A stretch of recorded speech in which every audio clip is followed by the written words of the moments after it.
महावितरणची कोणत्याही प्रकारची परवानगी न घेता विद्युत पोलवरून लाईट घेऊन हुतात्मा मधुकरराव चौधरी स्मारकावर रोषणाई करण्याचा शहाणपणा करणाऱ्या उमरखेड नगरपालिकेच्या गलथान कारभारामुळे हर्षल मगरे या युवकास गंभीर शॉक लागून जखमी व्हावे लागले। एवढे गंभीर प्रकरण होऊनही नगरपालिकेचे मुख्याधिकारी महेश जामनेर घटनास्थळी फडकले सुद्धा नाही। याचा संताप व्यक्त करण्यात येत आहे।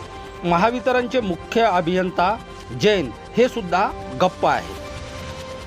गेल्या कित्येक वर्षापासून खुर्चीला चिटकून बसणारे उमरखेडचे मुख्याधिकारी एका राजकीय पक्षासाठी हुजरेगिरी करण्यातच आपला वेळ वाया घालत असल्याचा आरोप जनतेतून होत आहे। या प्रकरणी गंभीर दखल घेऊन मुख्याधिकाऱ्यांची तडकाफडकी बदली करण्यात यावी अशी मागणी गोचर स्वामी वार्डातील नागरिकांकडून होत आहे। Bureau report, Umarkhed.